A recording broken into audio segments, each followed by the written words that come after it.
So this session is on curriculum. And I'm really not sure where I need to go with this, to be honest. I read through the notes of the facilitators asking to have some discussions around curriculum, but it wasn't real clear what about curriculum. So I'm going to talk a little bit about materials. What I can talk about is what we've done for immersion materials. I can talk a little bit about, I want to talk about published materials. Some of the things that we've done I think are really easy for you folks to use and adapt quickly. And I also set up some electronic materials because we've been doing a lot more of that because it's really fast to disseminate and you can disseminate and a larger audience can access. And some of my thinking around how to think about curriculum, because that's really the question is, what do you want the curriculum to do? Who's it for? What is the audience? And those questions I don't know the answers to. So maybe I should start before I dig into this. What are some of your concerns or your interests around curriculum? I have one. So we're looking at teacher preparation, the Indigenous Hawaiian-based courses that you developed to teach Hawaiian teachers for licensure. And then, so that's my interest. I know there might be interest for classroom teachers. Curriculum for teachers. Mm-hmm. Okay. That's it? Oh, my. It's a concern and a question. So in teaching Shingit at the elementary school, what I'm doing is developing a program essentially. Mm-hmm. And this is new, so it's nothing that's been adopted by our school board, which then creates inequity between what I'm doing and what other programs are doing in the district. And I lose about 7 to 8 students from second grade to third grade because of this. And when I ask questions about it, it's because it's not an adopted curriculum. So that's a concern, and I guess my question is how can we navigate through this issue and get the system to acknowledge and equate our language with like the extended learning or the gifted and talented programs. So how is curriculum generally being dealt with in this state for your languages in your schools? Is there sort of a way that it's dealt with? Is there like approved curriculum and everybody just has to do that? Or is there leverage to Districts to decide.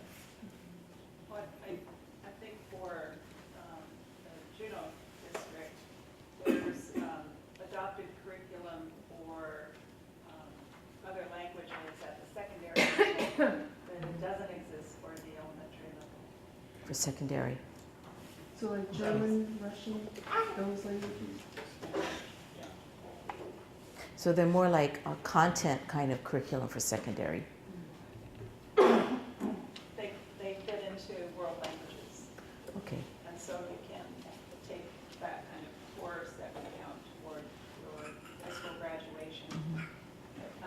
The elementary and middle school students are not taking it for credit, and so that's the idea that the school district is using, that it's not an approved curriculum. And it's something that's being created as I'm teaching.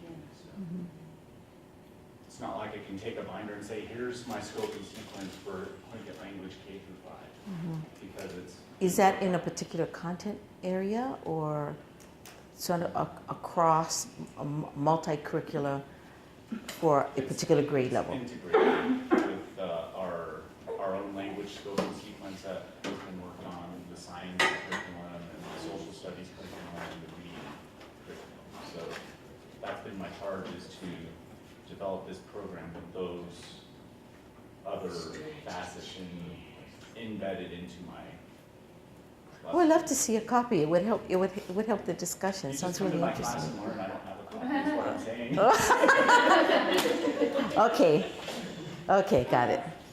On the topic of how curriculum is dealt with, there's something I'm curious about. There's an Alaska statute, 143420, that says a school board shall establish a local native language curriculum advisory board for each school in the district with a a majority or with any Alaska Native students.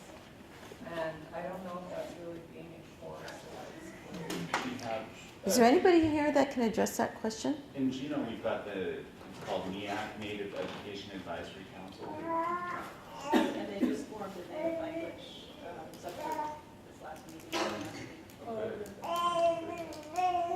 So I think what I could speak to mostly, of course, is curriculum around immersion, and I think there's some application for language, instruction of language, but it really is how we've been dealing with curriculum for immersion, which means we've got 10 content areas, and all the grades and all the lexicon, and the truth is, we are like you, and we're still in some ways still off the seat of our pants. So it may depend, and here are some of the differences. If it's a school within a school, the principal has a choice of the direction that they want to go. And it's mostly because there has not been a lot of direction from the state. So one of the things I'm going to share with you is a new set of Hawaiian language standards. And one of the things that many of our schools boycotted was our state required Smarter Balance. You know, Smarter Balance kind of be done in the nation exam because it doesn't really quite assess our students around their instruction and the language. So they have actually been creating, they got a waiver approved to so that the children wouldn't have to take the Smarter Balance exam. But in lieu of that, they've been creating a new set of exams called the Kawai'ae'a. So under that will come language arts, mathematics, and science. So for last 2 years, they've been giving the students their exams for language arts. I think this coming school year will be math, and they'll be experimenting with science. So I guess, you know, assessment has the other end of the curriculum, and that's part of our question. So, you know, what are we teaching? Why are we teaching? Is what we're using effective? And what are the outcomes that we're getting from that? And the truth is, it's been very haphazard. So I think somewhat similar than what you're experiencing. But one of the places that has been developing a lot of the curriculum has actually been out of Kahakaula. And the legislature in 1989 established a Hawaiian Language Center. And part of its task is to oversee lexicon, of which we have a lexicon committee, and load all of the lexicon on a dictionary page of an electronic library. Because I think when you don't have a lot of funds, you have to think how to give the maximum access with the least amount of expenses that you can cut. Shipping is one, you know. Or how can you get materials that are stimulating enough when you don't have money? So I'll give you a little bit of history lesson. So the bulk of our materials at the beginning were all done on colored cardstock. You know, it's the cheapest to create teacher-created books, or parents who contribute did that. We did tons and tons of translation, and I have my thoughts about that one. So I do want to cover that. Then we would put them on plastic cone bindings, and we can give tons of copies like that. And you know, the lovely thing is you can produce more materials, but not quality and stimulating like some of these. And after a while, that becomes really problematic because the children always feel like they're reading color books, you know, because they kind of look like color books. But in the beginning years, that's where we got a lot of our materials from. So I'm going to show you a couple of samples. I actually handpicked some. So some of you were in my session, the last one before that, when we talked about teacher training. And what we didn't have time to discuss is what we did for professional development. Because before we had teacher certification program, we had schools that were launching and teachers who were trying to get into the classroom and no certification. So they came in with mainstream certification, where you can grab. So we had this training program that was not anything official. It was like a FIPSI grant. for 3 years. And we brought in teachers that were coming into immersion or had hired for immersion. And we would gather for 10 to 14 days in a retreat kind of atmosphere in some kind of a cultural context and focus. So it might be on science. So we'll do the science one. We did all kinds of science things with the kupuna. And our project as teachers were to create science videos for the students. So that's how we learned the technology. We had to address the vocabulary, and none of us had that experience. So we didn't even know what the word, I don't know, the parts of the camera was, because we never used that, and you don't get that.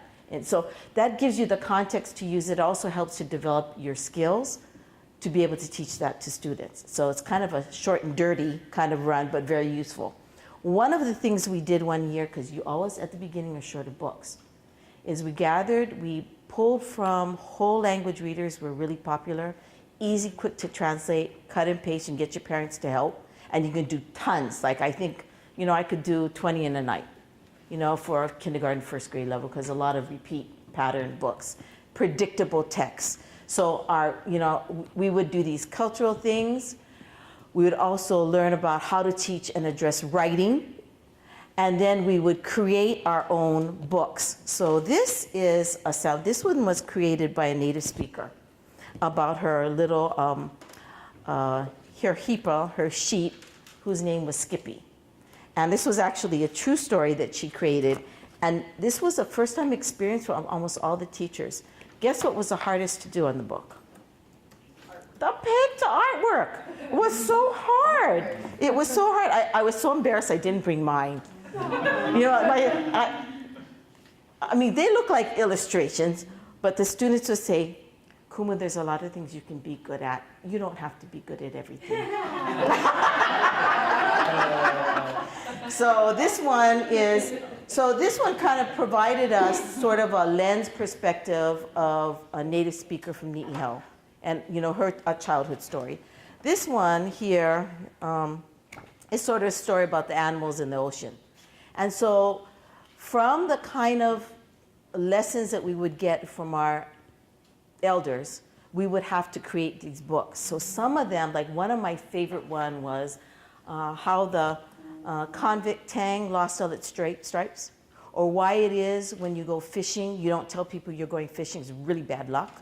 And the story of that. So we started, to get from sort of just created hakupuni books to more into some of our traditional books, and then to begin to adapt those traditional ideas to create new books. This is about the big kalo and the little kalo. And then embed some of our values and our lessons that you would see. So these are some of the early ones that came out. This one is a place name story of the area that I live in. It's about the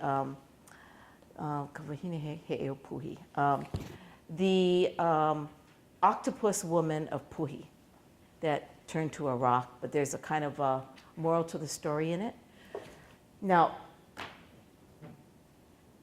the very beginning of our curriculum, this is really a good lesson. This is a good lesson about gauging and analyzing what you use. The very first language arts curriculum that was translated, because we didn't know how to do a lot, we did a lot of translating the first several years, was basal readers. Do you know about basal readers? They're really popular. Do you know what's wrong with basal readers for our languages? The content is cultural and sensitive, but it's even worse than that. Basal readers were written for the structure of what language? English. So translating basal readers is not a help for our language. And that was I think they had translated quite a few of them, and they went in the shelf within the first 6 months. It was like, they get it, it's just not connecting. Because all the sentence patterns was structured for developing English. So that's why we took a big dive into whole language readers. And I really like whole language readers because it provides some good thinking around literacy skills, so you can focus on the skills but still work within the idea of thinking. Mhm. Can I just share something? Marge and I, we were translating little primary books in English for Unite for Literacy. You can look it up. Because they translate all these primary books. So we did 25 of them in my language, Inupiaq. But when I was going through them and trying to translate to Inupiaq, what was very simple in English is a high concept in Inupiaq. That was a problem I ran across.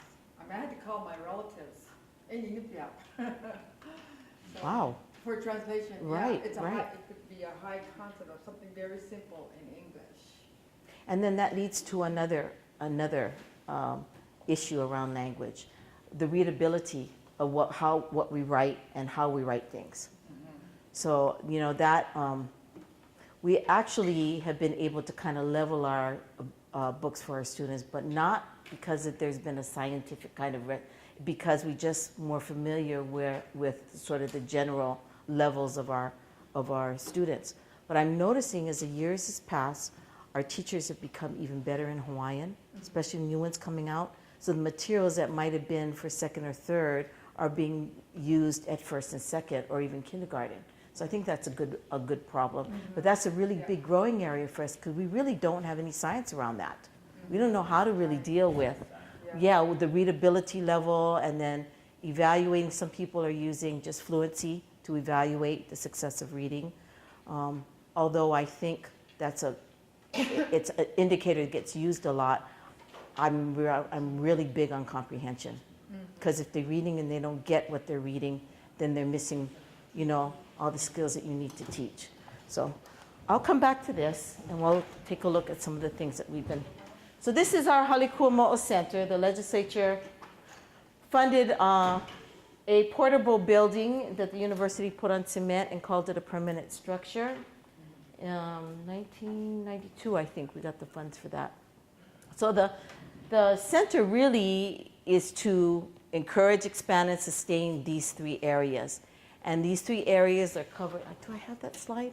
To look at areas of language proficiency, culture, technology, lexicon. I think there's like 9 items in there. And I thought I had the slide, but I don't. But this is some of the samples of materials that we've done. This one here, it was too heavy, that's why I didn't bring it. But I really, really like it. It was created as a part of a grant around oral literacy skills, but it actually is a picture book by themes. So we took the advantage of each of the themes. So it might be things in the ocean, of course, colors, animals. It's like this thick, and you open it up and it's full scenery with all the vocabulary words, of which we could add all these kinds of lesson materials that went with it and curriculum units that went with it, plus include parent workshops to help them to provide them with some early literacy and Olelo Hawaii skills for them to use them at home. And this one, about every 6 months we're printing new, because it just goes like wildfire. And you can make really big, you know, posters for instruction, so you get a lot of mileage out of that. I think that's useful for almost all of our immersion settings, and it's a really good expenditure of money. So one of the things we're currently working on now is I really want to spend more time helping parents have functional language to work with their children at home. So you probably can't see good on this. Let me see if I can turn this around. So this is Keaunani, and this is the beta version. We're creating a new app for this. So all the themes in Keaunani, so see, all the illustrations are done, and they're paid for. And all the databases of all the words that went into the book, they're in, you know, Excel sheets. So half of the work is already done. I mean, a good portion of that work. So now we can find somebody. We found somebody that wants to contribute to Hawaiian and happens to be a good. Oh, I don't know if I. It's an iPhone? It's an iPhone. Yep, so HDMI here. Okay, I'll show it to you. So the idea was to begin to think about some fun games that the parents could sit with the kids and enjoy. Okay, wait.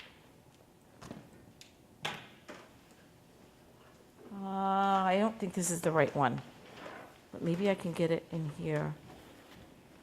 This is a different one, yeah? Is that HDMI? Oh, here. Wait, that's not one. I'll pass around my phone and you folks can play with it. How about that? You see it? No, How would this go? it's really HDMI cord. So if I took this out and put it in here, would that work? It's Not, it won't, yeah. happened that way. Okay. I'm just gonna, you know what I'm gonna do? I'm gonna pass this around and you can play with it. It's in Hawaiian and there are multiple levels for every topic area and you can see all the topic areas in here. So this is kind of a way of utilizing what you have in multiple ways to get more use out of it because we never have enough money for the materials we need. And what I wanted is parents often don't have enough language skills to help students with their homework. And so it's more often frustrating than a really fun practice, right, or experience. So what I wanted was something just fun for parents to practice their Hawaiian and do it with the kids and compete. So I'm just going to pass this around. You have to hit the topic. I think this is on shapes. And it's sort of like a Where's Waldo, and I'll say press 3 hearts or, you know, and then it gives you points. So the faster you find it, it gives you points and it compliments you in Hawaiian in a multiple ways of complimenting you. So I'm just going to pass it around. You can try it as you like. Thank you so much for this. So I think that that's some of the direction I've been looking at more is how to utilize materials that we've done that cost big money to do illustrations and find other ways to get it out there. And there's people that want to help with the language and they have skills. And we're more than happy to accept their help, aren't we? More than happy to accept their help. Okay, let's go to the next. So let's put this back up.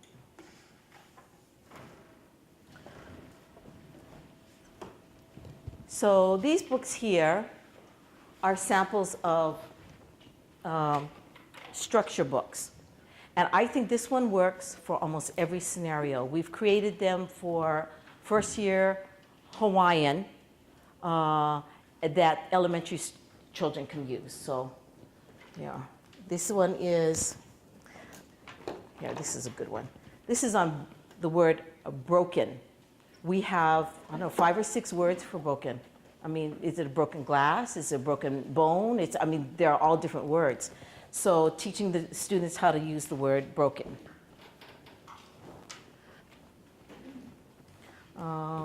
This one is one of my favorite.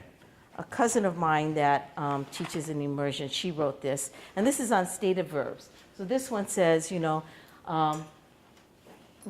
what happens when you have the pen and you have the pencil and the pencil has you?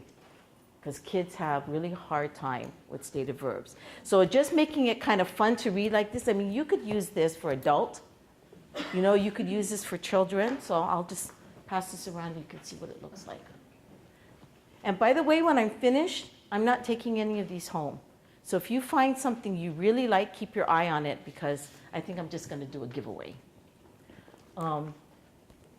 This one here is another one. Really simple for basic functional language. What do you have there? And just simple repetition. And you do this a lot. This is what you do in predictable text with whole language, but it's really good for language. So they get to practice asking questions in sentence. So these were just created, they're not based on traditional stories or? Some of these are and some of these not. So I brought a whole assortment so you can see the kinds of things we've looked at. Oh, okay. And we've noticed that there have been set structural challenges that our students have had. And so when we see that, it's a good opportunity to create some books around that. Mm-hmm. And it not only helps the students, but it helps the parents. Mm-hmm. And you can create predictable books and still help with their grammar and their structure. This one is a dialectal use on the word ear. and papayao. And most places use pepeyao. So we're trying to have students tune in, and we can bring this in with some of the elder audio tapes that we have that are telling stories of that particular island and district that uses that. So, and I think this one was, somebody volunteered to do the illustrations on that one. I'm getting to the other ones. This one is, if you do this, then this happens. And if you do that, then this happens. And that's also a structure that students have trouble with. So I think that's a really good, useful one, is to find the structure areas that they can use. Right. That could be sequencing. It could be certain kinds of questions that are just more difficult and challenging. But kids use them all the time. Like, I have is used every day. Children use it every day, and they very common get it as an error. That stative verb loa. Lilo is really confusing to them. And then our possessives, we have an A class and an O class, and they get really confusing. And what helps you through that is practice, is having exposure to it. So you want to create books that are using the A and O class. This one, a Nihao person wrote this story and actually took photos of different ways that they do fishing on Nihao. So this is a particular kind of community knowledge. And the style in which they tell stories on their island and the way in which they fish. And that's, I mean, you can do a lot of science stuff around that. Not to mention have them come into the classroom and work with the kids. So you can do, a teacher can figure out a whole bunch of ways to use these kinds of resources. This one here is our early historical story on Captain Cook, written for probably, I'd say, second grade. This one here is called Trust. It was written and illustrated by a second grader. And so the teacher was trying to teach them different kinds of forms of art using, kind of string and straws and leaves. And from that, the students all created the illustrations for the stories. They were second grade. So we published these from second graders. So that's really important for children to see that they become writers, authors, because the first thing you do with children is you read the title, then you say written by, right? And then you say illustrated by. So the kid, my granddaughter, who was in the first grade, she all tell me, Tutu, this person wrote this book, and this is the one who did the illustration. So I know they're practicing that. So that whole sense of authorship becomes something kind of exciting for them to be able to do. Oops, excuse me. Okay, so these two are two of my favorite. This is on our traditional measurement system. So of course we use our body to measure from a kiko'o to a nana. So you can see our traditional measurement system here. I'll pass it over here. This is on our traditional counting system, which is a base 4 system. So just having some early introduction to our measurement, our numbers, that you can next do different kinds of activities with them. So, how many kauna are in, 42, but they need to first get that language and have some books just to kind of play around with. This one here is one of our traditional stories called Punia. And the reason why I bought this one is this book is probably, I want to say, is a 3rd to 4th grade reader, depending on how good the student is. But if you look, numbers are placed by the page. So, as the text there's more text on the book, it actually, that strategy just to be able to read through the barrage of letters on a page and to be able to pull out context and answers, so this is one strategy to kind of help them give their place. So as you have questions, they say, oh, ai makalala ni umi kumalima. So it goes along with some language strategies. But, because translation is faster To redo our traditional stories takes a lot more time. Either they've got to be rewritten, and they have to be rewritten for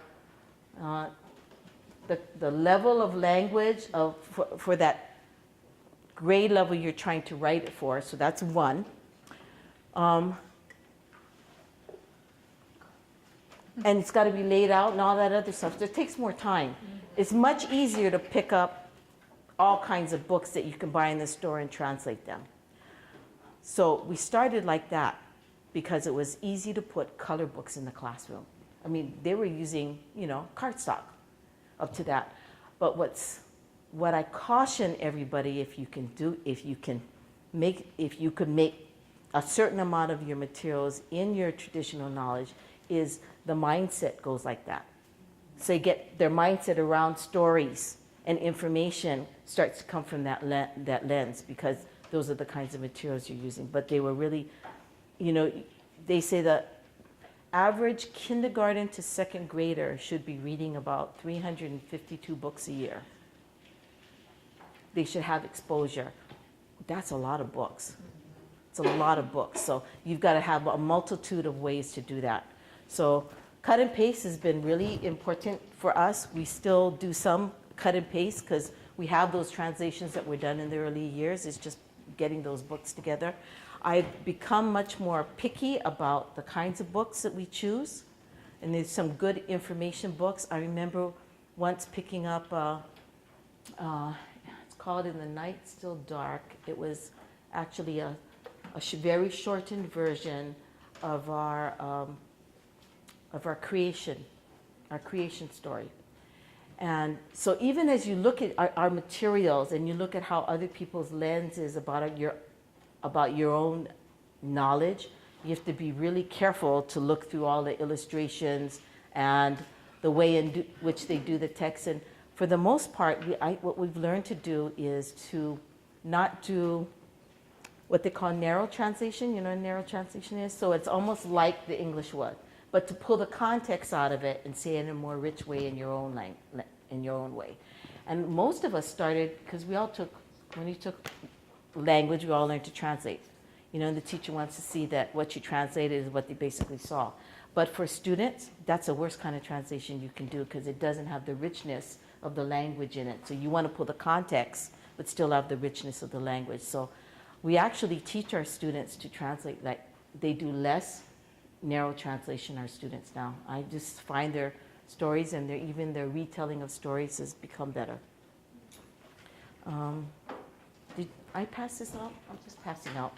You can look at these, some examples.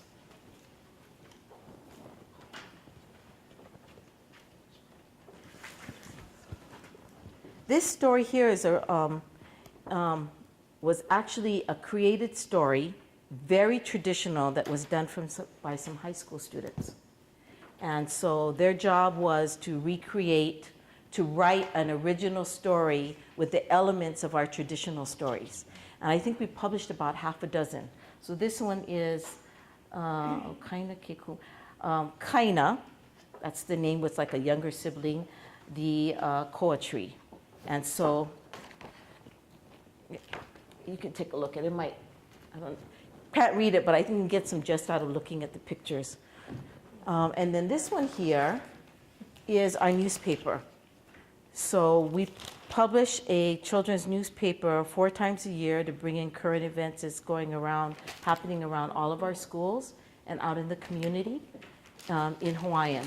And some of the articles are written by our student staff, but the majority of them come in from the school, so just coordinating that bit. And when you say student, these are your immersion? Yeah, these are elementary to high school students. Yeah. And some of the staff articles are written by our college students that are using Olelo Hawaii. Yeah, so that one's worked really well for many years. Okay. So here's a couple others. This one here, Nakai Walu, is a book that we use for our text for Olelo Hawaii.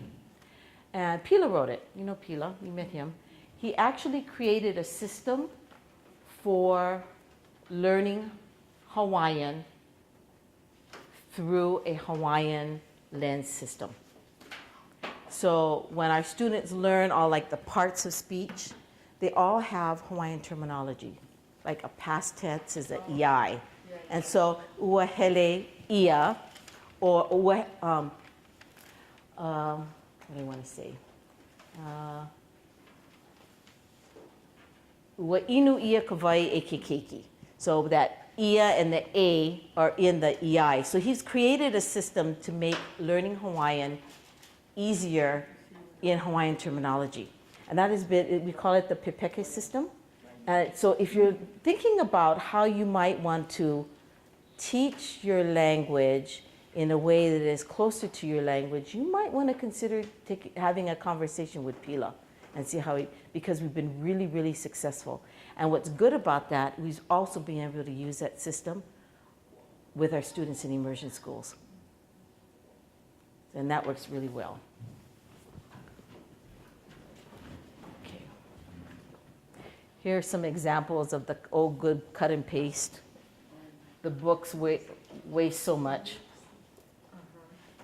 Some of our, this would be an original story, but it really is a family story that has been created. This is the one about why fish don't have, the fish have ears. The fish have ears, sorry. This is some new materials that I forgot to bring with me. I'm really could kick myself that I didn't bring it. We've been looking at, how many of you are familiar with Fontes and Pinnell? I am only getting to know it, but I find it really interesting. So we are in the process of writing right now a new set of social studies readers. We have completed about 40 science readers. So for kindergarten, first and second, there is a master teacher text. And then in 6 levels that you would do in reading groups, we've taken that information at different levels. And what I really, we've been kind of playing and tweaking with it, but what I like about it is kind of helped us figure out how much text really goes there and how do you lay out your materials and what kind of fonts you use to help students comprehend what they're reading easier. So I've actually found that might be useful for you folks as well. So these are just some examples about some of our science materials that are coming out, some of the pages. And I kicked myself if I left that a box on my desk. Then these are all traditional stories. The story of Keiki Kawai'ae'a, who helped train Kamehameha the Great for warfare. That is a 2-volume set this thick. It's for secondary. This next one is the biography of Navahio Kalani'o Pu'u. One of our school in Puna was named after him. He comes from that area. That also is a novel. And this is a junior novel size. So we've been doing a lot more novels and junior novels from our old traditional stories because they used to print them in the newspapers, chapters by print. So, 10 newspapers had about 10 chapters. So I think Kamiki, the original version, is like, I want to say it's 800 or 900 pages. So what they did is they took a particular section because it's too much for that level reader. But the person that's working on this is actually looking at, is actually working on this with the ideas to print for secondary, the story of Kamiki. So this is bringing back our traditional, because remember we had all that wealth of newspapers and we had books, even Ivanhoe and 20,000 Leagues Under the Sea, as well as our stories of Pele and Niheu and Kana, and they were all in the newspapers. They had all of that. So we have that wealth to go back to. And then the other thing we've done that I didn't bring is to write books out of audio interviews. Have you done much of that? That is a really good resource for writing books. From audio interviews. So I'll give you an example. We had one that we did from a kupuna that was in the Royal Dance Court. And so her story was on the Royal Dance Court. And so it's actually a historic story. So we took that interview and then created a book out of that. And that is a skill itself. That might be useful for you folks. Yeah. I'm just wondering how you could level those once you have the record, once you have the recordings. We have a lot of books like that Mm-hmm. that are that thick, or, you know, they're narratives sometimes. How do you level them to your elementary, your secondary, or how is that? I think because of the amount of years that we've been doing this, we kind of know the patterns of their level, their complexity in their language. And we've been leveling by their own complexity versus a complexity that we think they should attain. We're not quite there yet. And so I want to show you something that we only recently have created the last couple of years. And the reason why we haven't been there is because we up until this last year and a half have had no language arts standards of our own. And so as much as there are bad things that I don't really like about standards, there are wonderful things about standards because it gives you a guideline of where you're aiming to address student readiness. So took some. So all of these here are the brand new standards for language arts, the various levels. This would be grades kindergarten to 4. Keiki. Oh, you can't see it, yeah? Oh, wait.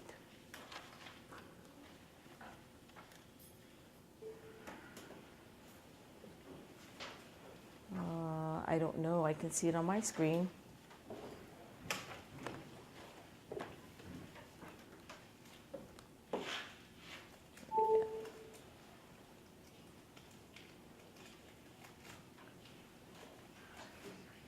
Oh, here.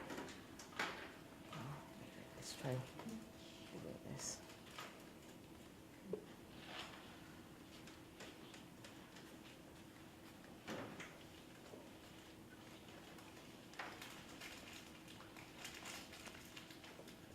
Sorry, I don't know how to fix this. See if I can figure it out. It's kind of out of a different window, but so here are the current standards. And the reason why we haven't been able to level them well is because we haven't figured out what our expectations are until just recently. And I think because we applied for the waiver for testing, we also, part of our proposal in the waiver is that the state would create a set of Hawaiian language, arts, science, and mathematics standards, of which they've been working with teachers and training them. So now they're looking at that readability and the leveling, so they can start re-looking at how we're doing curriculum. So let's see if I can, hold on. There we go. So this would be grade 1 in oral. So what you see here is they're asking for vocabulary, their behavior in reading. This is, what grade did I tell you? Grade 1. The kinds of lessons that they would do and the standards to help guide the teacher. So I think it goes, let's double check. Hold on a second. This isn't on my screen. Oh, there we go. So you see all the way up to grade 12, right? Kindergarten to 4th, that's Mala'o to Eha. 3rd, 4th, 5th, 6th, 7th. And the next one is Pilihelu. These are all the mathematics standards. So what they actually have been doing is meeting with groups of teachers to actually create the standards, then testing them with materials that they have at schools. And this is this is like brand new. All of this has been done in the last year and a half. And they need to do this because they can't create their AO exams for those content areas without having a set of standards. So I think it's a huge amount of work that has never been done by our state until now. And here's an example of, I wonder if it is in English and Hawaiian. This piece looks like it might be in English. This is the AO assessment test. I think this is something kind of information around it.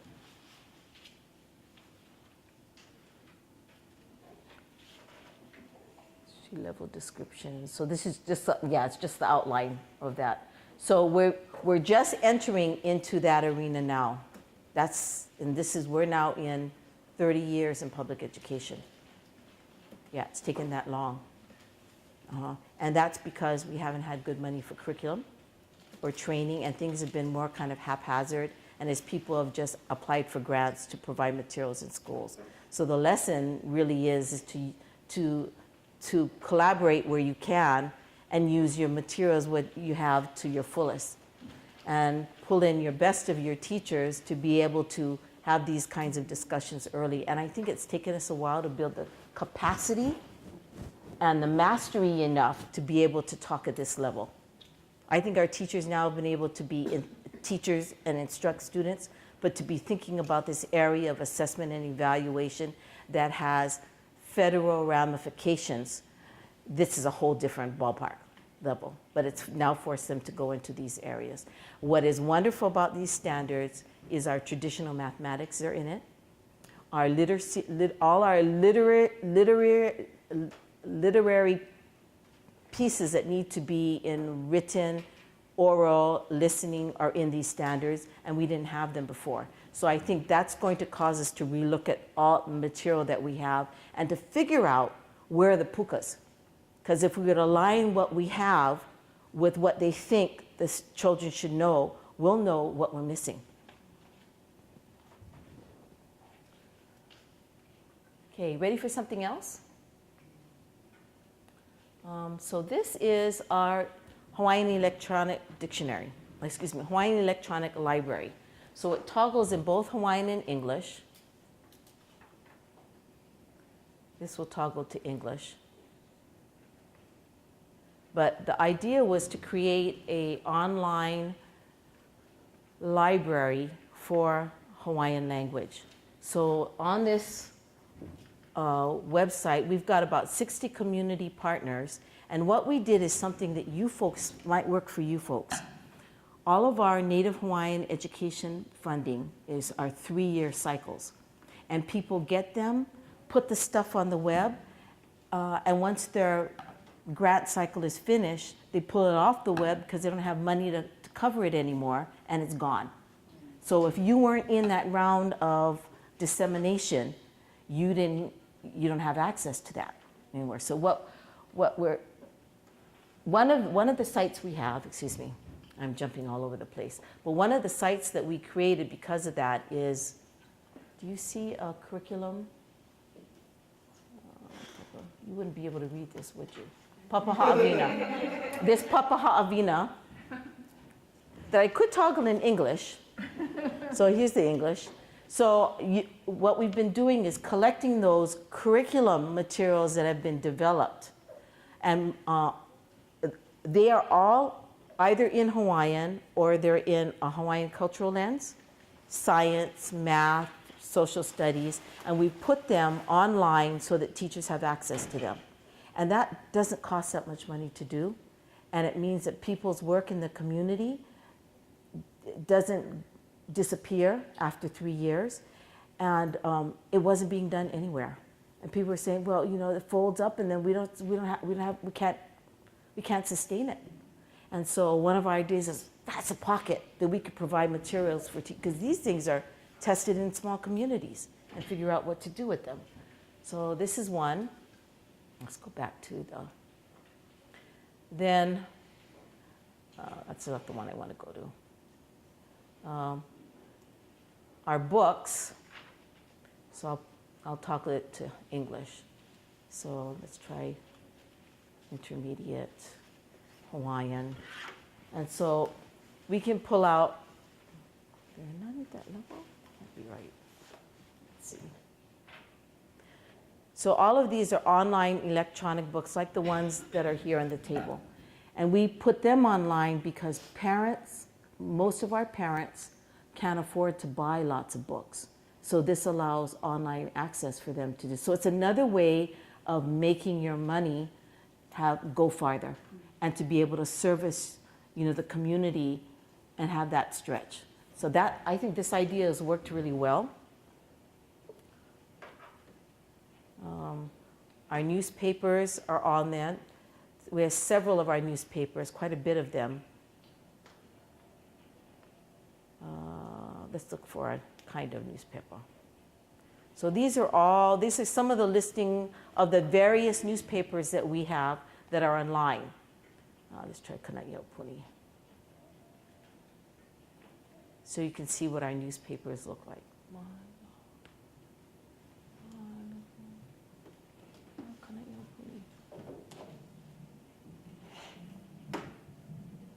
Okay, 1848. I'm just gonna kind of grab anything. So you can see what the newspapers look like. They have recently been going in and retyping all of those by crowdsourcing. So, but there's like tons of resources for us. You folks have anything like that? But are you guys, what's the intent of retyping them? Are you Because as you see, the old ones, sometimes there's blotchy ink and it's hard to read it. Yeah, this is an actual scanned copy of the original. Are they being sent out to subscribers then, or is this just available online? It's available online. We put it online. These were the newspapers that were done in the late 1800s, middle 1800s to the early 1900s. And just the wealth of stuff that's in these. And so we've been actually putting them online as well as pulling for them to create new materials. So that works. Do you folks have anything like that in your communities? Newspapers or? No, we don't. I don't think we. Not much, but probably some things here and there. Maybe isolated teachers or explorers that went through, but they're not necessarily housed in any easy to find place. So what are your biggest resource of primary sources? Audio, visual, media? Back in the 70s, I think mostly, but even prior, I think there were lots of different movements to document, archive, record, and so like, you can, Kawai'ae'a, the Eskimo Heritage Project, and even in our district, we have tons and tons of scanned archived stuff that are not cataloged or organized in any easily, and we've had lots of different grants that come through to try to categorize and or just scan and or, do lots of things, so. That sounds like a really priority for you folks because they're your primary sources that you could pull from them to create leveled material, or you can pull for them as is and recreate the primary material in a usable form. Well, and I'm working on a project, the beginning stages of archiving primary sources from the Alaska Native Claims Settlement. So,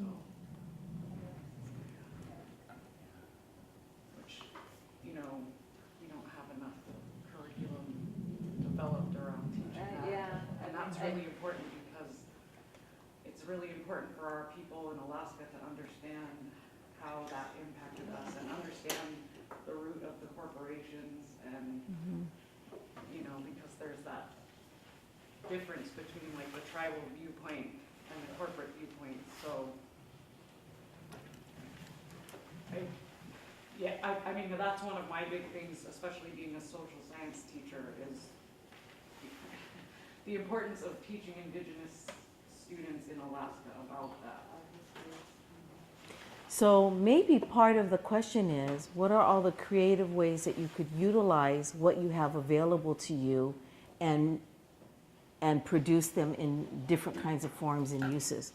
Because the more schools you have, the more you're going to want to have materials that are in your lens, and you have elders that you can draw from, and you have primary sources that you can draw from, and you can do all kinds of things with them. I think each region, culture region, we're all at different stages. And to me, the closest would be the Inupiaq Language Heritage Center in Barrow. They show like 5-minute Friday videos on Facebook. Have you seen those? Oh my gosh. Yeah, each culture region, we're all at different stages. And I know LKSD has done a lot of, the books that you showed earlier in the language. These teachers offered and illustrated. And then the archives here, but that takes, money to travel here and time and go through the archives so it's different for each cultural region. We've had our students in second and third year create pattern books, because that's what they're doing in second year and third year, are much more complicated structures. So we can actually use students as a resource to help support immersion as well. I mean, because it's the capacity. Where do you get the people to develop materials? And you really have to go to the source of who are the language bearers, and then find multiple ways to utilize that resource. At YKC, we just finally did the online dictionary Institute, and we're putting most of the archive stuff that we have with YKC online too. And then they partnered with Doyon to do a transparent language where they're putting lessons together. We're putting lessons together to offer to adults. And the one big area was teachers to actually teach it, not just learn it online. Right now, at YKC, they have one teacher teaching 6 classes a day for 30 minutes, 5 days a week. But that's not as much time. Yeah, it's not. What about teacher training with resource materials? As you folks are preparing resource materials, do you provide professional development to go with them? That's another, I want to say, a killer. You spend hundreds and thousands of dollars on material that look beautiful, and you send it, because the teacher doesn't know how to use it well. Where does it sit? It doesn't get used, and then it's not of value. So we found that all of our curriculum materials that we have to provide professional development training to ensure that we're actually upping their skills to be able to use the materials well.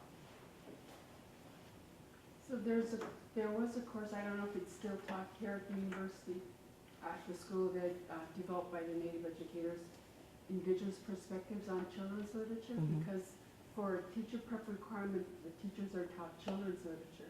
But there was a huge gap on learning Indigenous perspectives. The use of language, inappropriate, stereotypes, etc. So at the teacher level, it's different. But do you guys offer the bilingual institute? Is that still happening? Yep. You guys institute. So you do a lot of the material development? We did for a while and then just stopped. And now we're wanting more to do. Sounds like that would be a priority area for all of you folks to discuss, on how you could leverage resources and talents that you have. Because some things you need people with the language, and some things you just need good skills, like layout. Like layout. So I've got a couple of thoughts, and I don't know how it is for other languages, but I know there are a couple of people who are working on talk-to-text features. So one of the intents of doing that is to go into the vaults of all of the recordings and get those recordings typed out. And to have someone sitting there doing it manually would take how many hours and hours and hours. And if we had this talk-to-text feature, we could just plug the audio into the computer and have it type out whatever it thinks it is, and then have someone go through and proofread and make the corrections, and then there's the gold mine right there. And going to those resources to extract stories stories or songs or cultural knowledge or vocab words or how we used to live off the land or whatever it is. There are so many recordings that were done that are just sitting there. And I know that that's something that's being worked on for Tlingit right now. And Well, you folks are really lucky because my understanding is you have to have a corpus of data to put in it in order for it to recognize as, you know, it's listening and typing out the text. I know Norway, I think it's Norway, has a project that they've been sending all over the state looking for fluent Hawaiian speakers to read different kinds of text because they're trying to get it to do something like that. Listen, and so they need lots of different kinds of speakers for it to identify, you know, the same language in different voices. I never, you know, how do you folks deal with that when you have opportunities like that? Because usually I step back before I step forward. Well, it can be co-opted or yeah, someone can just take it, I feel like, in those situations. It's got to be clear who has ownership over Right. whatever's created. Right. And you know, a lot of those kind of technology things, they need mass people to do that. So like letters might go out to all Inupiaq people and saying, can you read this for us? And we'll pay you $10 to read it. And you don't know what happens to it for your language. You don't know what kind of purpose it's really being used for. And it's such a high level of technology. You know, it's not like we have lots of people with those technology skills. So we're in discussion with Duolingo right now. Have any of you looked into Duolingo? You folks familiar with Duolingo? Do you like Duolingo? You know, many years ago, when we created our school districts back in 1973 for the Northwest Arctic and the North Slope Oral, we had a program in which we developed in both locations curriculum material for our children K through 12. And we develop stories and works and materials and whatnot that we used in our school system. And then on the Kosovo side, we had developed Kopiaka, a series to teach Inupiaq language K through 12. And on the Canadian side, we had done the same thing. We're all working from the same mandate with ICC. One of the documents we deal with curriculum development from the Inuit perspective, K through 12 as well.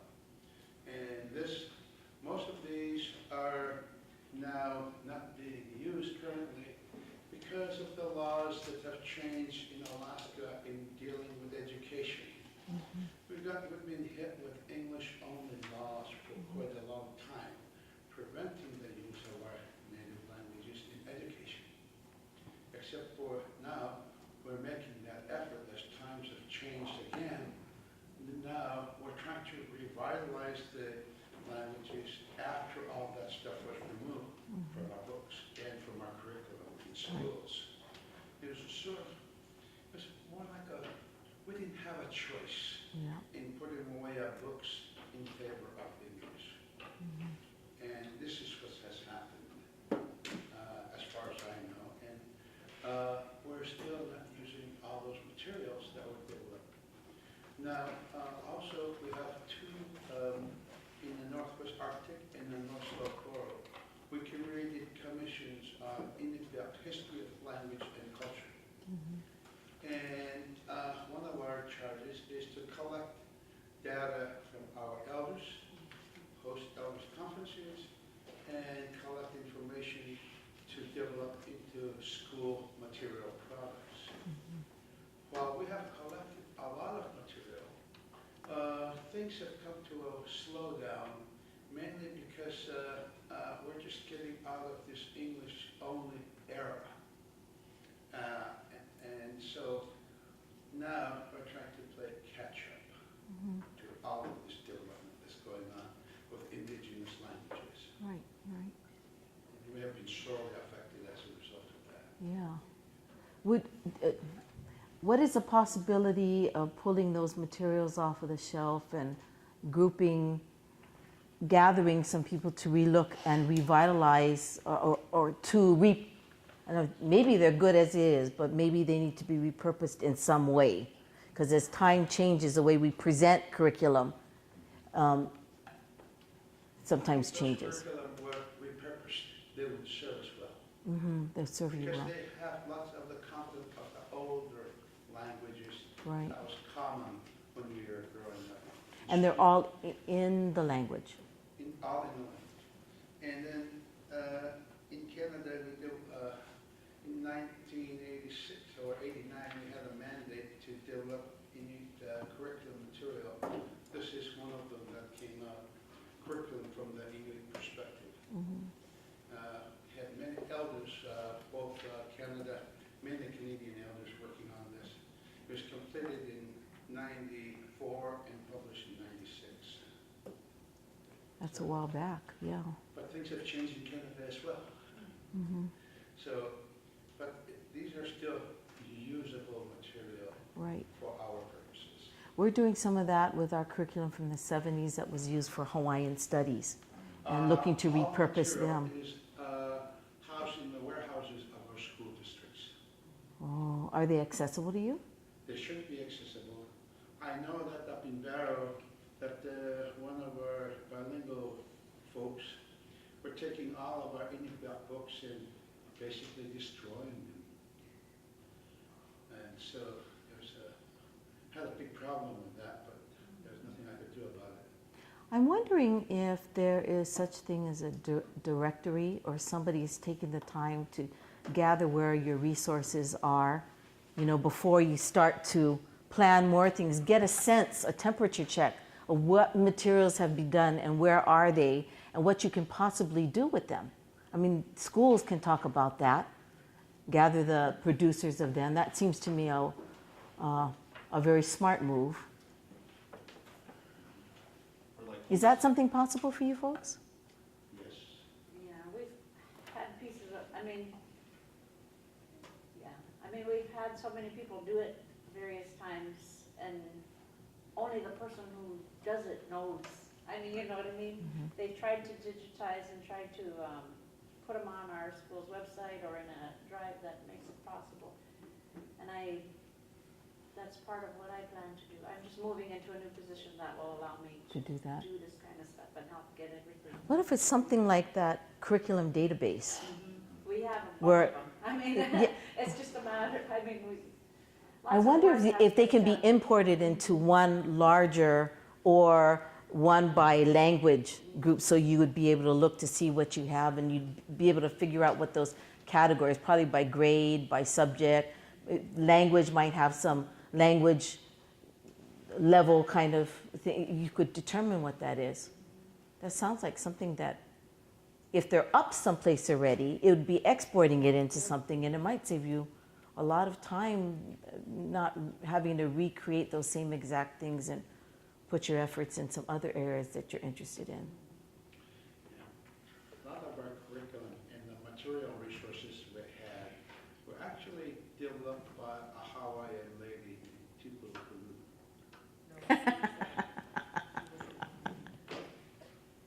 You may know her. I don't know if you know her. Anybody know her? Tupelo. I've heard of that. Tupupulo was, Tupelo. she was from another island. I don't know that name. Huh? I know a Tupola. Name some Hawaiian islands. Hawaiian islands. Name some other Polynesian islands. Nukuhiva, Hmm? Tuvalu, Tonga? yeah, Tonga. She was from Tonga. Oh, she's from Tonga. Yeah, It'd be a cousin language of ours. yeah, yeah. She's the one that taught us how to make all our books and all of our stories. But they're there somewhere. The other thing I think is really useful is to gather teachers from different places and have them do some of the things we did is, make curriculum materials together and reduplicate them so that they can each can go home with sets of those things, whether it's translated or newly created materials. I know we had a bunch done in the 70s, and it was in each of ours, you know, each village had their own, and they were black and white, I mean, real similar to these, Cardstock. 40 years prior, with each dialect, and some of them were, I mean, one of them, Som Kanota. Why? Because, I mean, so why did this happen? It was because of that. So you could kind of learn the vocabulary through the picture and Right. the word, as long as you knew how to read, which, you know, most of us didn't know how to do. And then there's some that are, you know, life in the village, so like there's somebody going to the store, and it's using, I mean, real similar, just a smaller bank, because there's one person from each community, but it was people from different parts of the state maybe that got together to create them. Right. I read something in the notes from the facilitators that there was some interest in developing some curriculum around the caribou. Is anybody in this room, sitting in this room? Athabascan. She was a graduate student. Developed a whole curriculum around how they use caribou as a resource. It's a particular a grade level, or it's a general content? Pardon? A general content, like in social studies, or? I'm not sure if she set it up for a school, but it was her experience in learning how the parts of the caribou is used, and the process of getting it to the final product. So I'm not sure if it was particularly set for a grade level or for a school, but it's probably something that teachers can develop create. That's a great professional development Yeah, gathering that people leave with resources. Or, that could follow later, because there's so many things that can be done electronically as well. Right.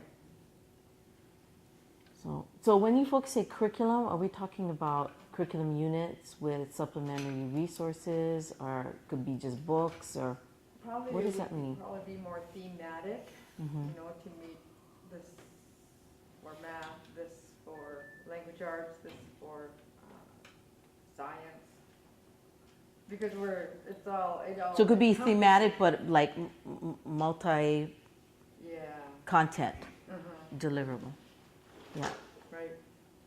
So when you folks put your curriculum materials together, is it a way that you put it together that is much more in line with your lens, your cultural lens? In my last presentation, I had a little bit of talk around that. Just as an example, decades ago, I led a curriculum development project for our school district in Juneau, and I was tasked with the instructional work that we were doing, kindergarten through grade 12, and bringing together a group of individuals to review what we were developing, like you described, we were developing as we were going and creating something more comprehensive. But I pulled together tribal organization membership, elders, teachers, university, and all sat down together, and it was a painful time because everyone was being polite and didn't want to offend the other. And finally, I realized this is not moving us forward in the direction that we needed to go, and I divided them into content, the cultural bearers in large, we're looking at the content, and the teaching approach. And so it doubled my work for the number of meetings, doing those subgroups, but bringing them together in the work just blossomed. But it was with a specific goal of social studies, and it was public education. So it was for all students, but it was with that cultural lens. And so we developed materials, we developed structured it in the Madeline Hunter format, very I know her work. precise. Yes, yes. And then support materials. So teachers had that guide of how to implement. From there, it was adopted by the school district, and then from there mandated that it was curriculum. It wasn't optional, it was mandated. Mandated. But it was probably a 2-year intensive process. It began with elementary and then worked in middle school, junior high, and then high school. Is that still around? Is it available? We submitted it to Eric, the Mhm. clearinghouse. Right. And it's still available there, but rich in content. All that's changed really is the format. Mhm. There's at least one. How you present it. You can download it from the It sounds like that's kind of a priority for you folks to figure out what's out there that you could utilize really quickly. I think what's missing often is the translation into educational frameworks. Mhm. And the grappling with not wanting to lose the richness of the cultural content. Mhm. The notion of grade level is a foreign concept in general in human development. But it's doable, but I found that with that committee work, I handpicked who would participate, knowing who were allies in the community, who would share a vision and be productive. Right. And it ended up receiving a national award through the federal government. But one side couldn't work without the other. You know, they didn't have the cultural content. It wouldn't mean anything. And likewise, the teacher role helped develop the material to translate it into classroom use. Right, and that's what they know to do best. So, do the rest of you know about this? Have you seen this curriculum? It's in English, or in English? It's in English. There's support materials in Tlingit. But it was designed for public school, not immersion.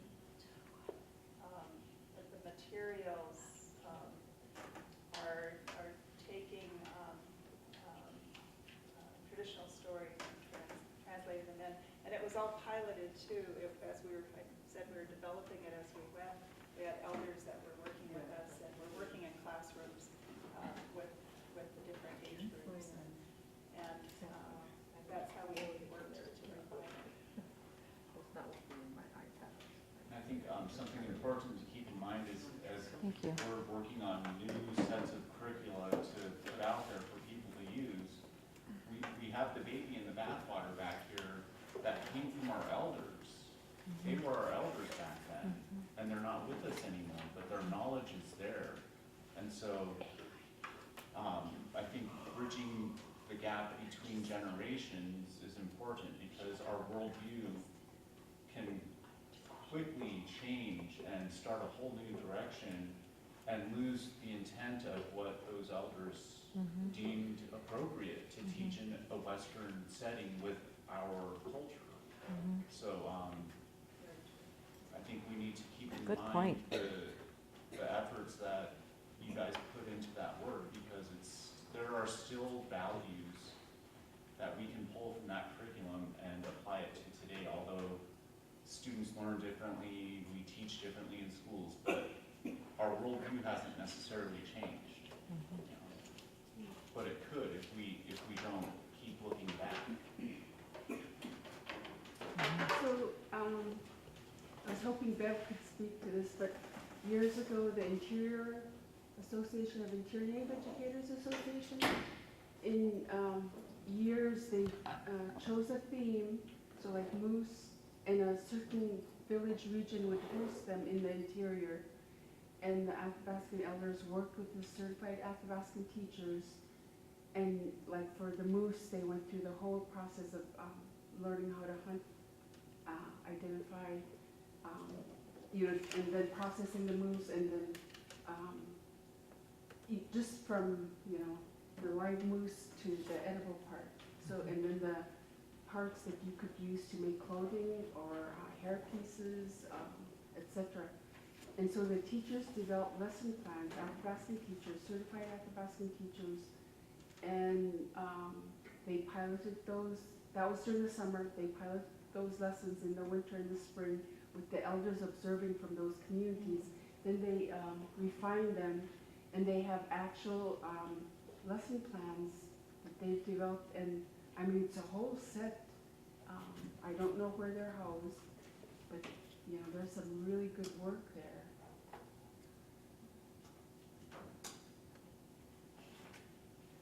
I think that's one of the things you should consider as a priority, is getting a sense of where everything is that you already have done and could zap it up in something or republish it if it's good to go. Is it on anybody's list? Action item. Action item. My question was, because in our school district, we have an immersion program. Well, right now, we are using the curriculum that the school district provides.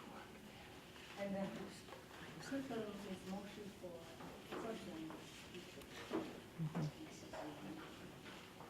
And another problem is most of the curriculum, like the reading program, math, I don't know about social studies, they're based off of English. So a lot of those are translated. And then when we teach that program, a lot of our language structures is missing. I get that. So we end up, actually what we're doing is we're teaching English in youth. And we're supposed to use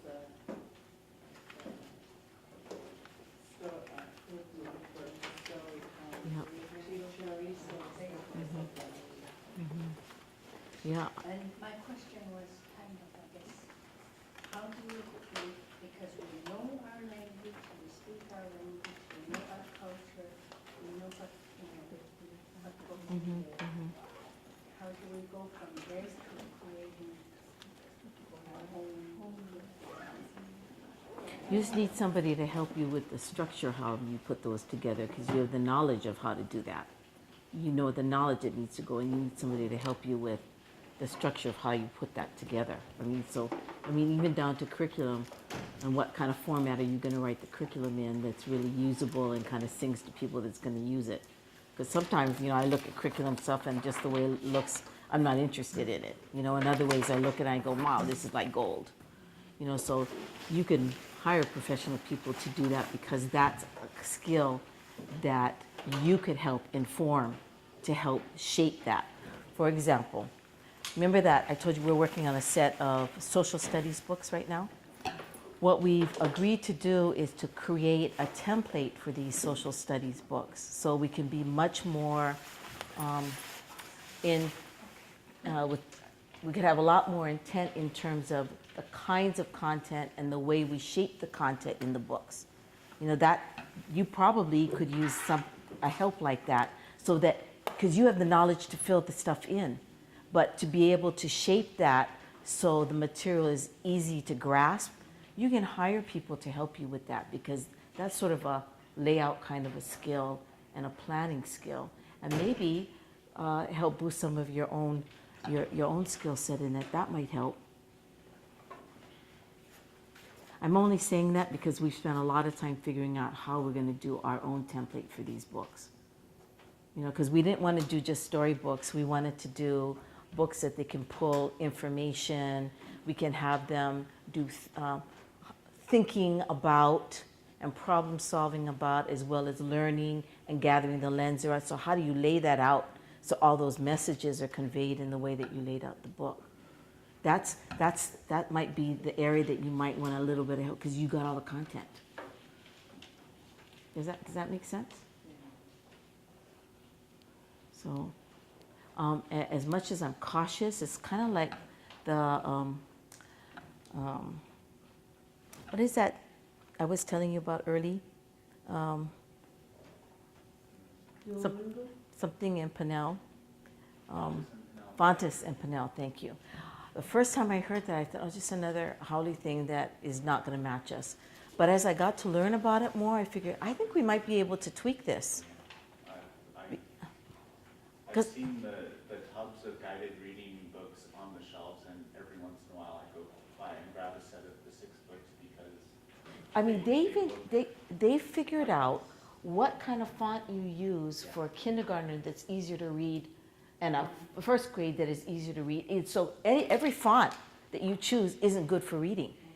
You know, I mean, simple things like that that we wouldn't think about because that's in a production stage. So they could provide that kind of consultant work for you, and you focus on the lens, the content. How do you begin to present that? And I'd say somebody to consult with a group that you can kind of loamy it out, because they still may not have your Indigenous lens. You still want it to have an Indigenous look, but they would be able to help you with some of the skills that goes into that thinking and preparing. That's what we've been doing. I've just been learning about it, but I thought, wow, I never thought about that. You know, I knew that, you know, you use a serif and a sans serif, but I didn't realize that this kind of font really makes a difference in how the brain picks it up when it reads it. Who would have thought? Not me.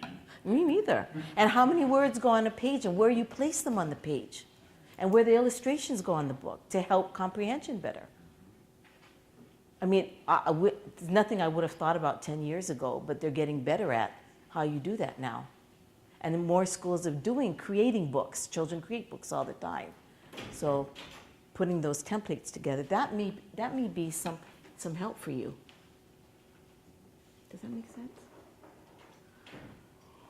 Any other questions? I think we're about fried. This is really a hard discussion because I can share some things with, and I have no idea whether it's relevant for you because I really don't know what you're doing in your schools. Otherwise, I would have brought certain kinds of things. It's good to hear and to see what you guys are doing. I mean, one of my teachers and I, they're not basals, they're just the early primer books, you know, for kindergarten and first grade that have the patterns. Mm-hmm. I've noticed up until the end of first grade, start of second grade, that then, you know, we can easily translate our language to match what the pictures are showing. And after that, it gets a little more convoluted with, okay, how are we going to explain that concept in Tlingit, and it takes 5 words in Tlingit when it's 1 word in English, and okay, now what level is that book now? Mm-hmm. But I think those early primers, especially like the old Cowley books, my students, I have a mixture of students, not just Tlingit, and they love those books. They sit and read Rosie's Walking Tlingit, you know, and it has nothing to do with being Tlingit or anything to do with our worldview, but. Sometimes we want to stretch a little the worldview. I'll give you one example and then we can close. Do you remember the story Tiki Tiki Temple? And it has this long name and falls in the well. Well, I had that book. I think I did the transition.